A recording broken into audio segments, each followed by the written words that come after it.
क्या हमारे देश के अंदर दलित होना गुनाह है? अगर दलित परिवार के अंदर हमारा जन्म हुआ है तो इसमें हमारा दोष है?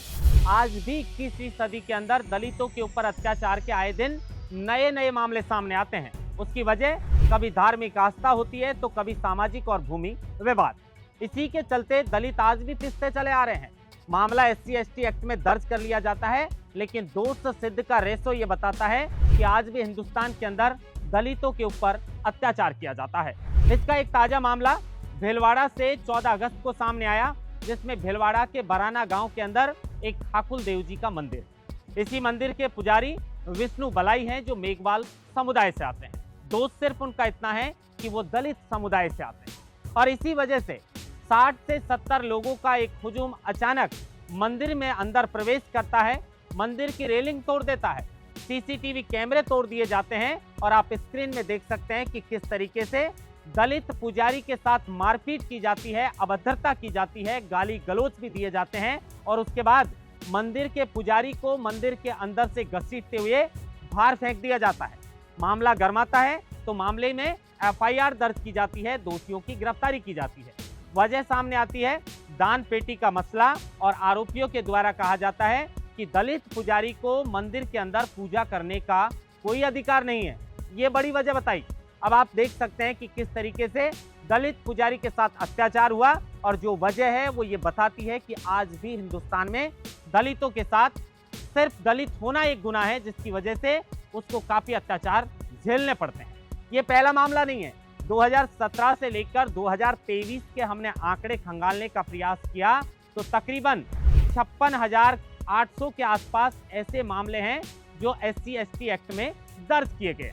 ठीक है, मामले दर्ज हो गए, लेकिन जब मामलों के समाधान की हमने देखभाल की और उसकी पड़ताल की तो पता चला कि महज 22% के आसपास ऐसे मामले हैं जिनमें दोष सिद्ध हुआ। बाकी जो 78 के आसपास जो मामले हैं उनमें तो FIR लगा दी गई।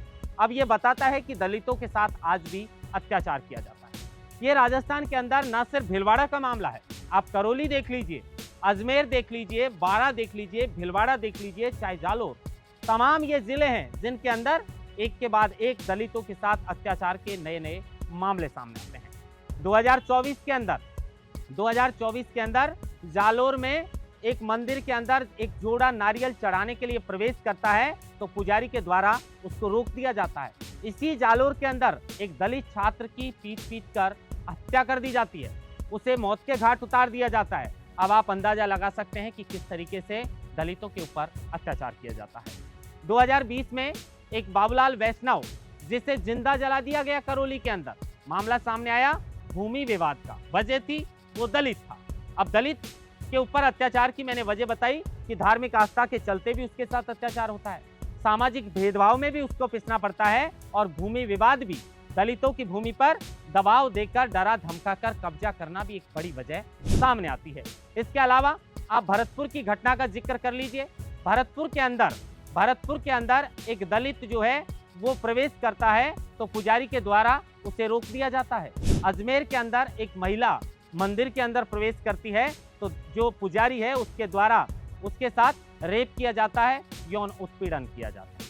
अब इससे पता चलता है कि दलितों के साथ किस तरह का अत्याचार आज भी हमारे देश के अंदर किया जाता है। बारा जिले के अंदर नवरात्रि को एक दलित परिवार जो है वो पूजा के लिए मंदिर के अंदर प्रवेश करता है तो उसे रोक दिया जाता है। आरोपियों ने कहा कि दलितों को पूजा करने का कोई भी अधिकार नहीं है, लेकिन ये तमाम सारी जो घटनाएं हैं ये तो बताती हैं कि दलितों के साथ आज भी अत्याचार किया जा रहा है। मामले में FIR भी दर्ज की जाती है, लेकिन FIR के बाद दोष सिद्ध का आंकड़ा कम होना ये बताता है कि दलितों के साथ अत्याचार होता है। अब इसको रोकने के लिए सामाजिक जागरूकता की जरूरत है। सामाजिक जागरूकता के साथ इस मामले में जो है वो कहीं ना कहीं जो सरकारी प्रतिबद्धता है वो भी समस्याओं के समाधान के लिए आवश्यक है और कानून का सख्त अगर क्रियान्वयन होता है इस मामले में तो भी दलितों के साथ अत्याचार रुक सकता है। SC/ST एक्ट लगा रखा है, लेकिन पुलिस प्रशासनिक उदासीनता के कारण उसका क्रियान्वयन जो है वो कहीं ना कहीं कम है। अब जिस तरीके से ये दलितों के साथ अत्याचार के मामले सामने आते हैं, दिल झकझोर कर रख देने वाली ये घटनाएं सामने आती हैं, तो इससे हम तो यही सोचते हैं कि क्या कोई जन्म लेने से पहले ये कहेगा कि भाई दलित में जन्म मत करवाना, अन्यथा मेरे साथ ताउम्र अत्याचार होगा। सरकारें आती हैं, चली जाती हैं, हर समुदाय के वोट बैंक को बटोरने का काम करती है और दलितों के ऊपर अत्याचार को रोकने के लिए सरकारें चुनाव में खूब वायदे करती हैं, लेकिन उसके बाद भी तस्वीरें आपके सामने हैं। फिलहाल इस वीडियो में इतना ही। महेंद्र बांसुरा, लोकमत हिंदी, जयपुर।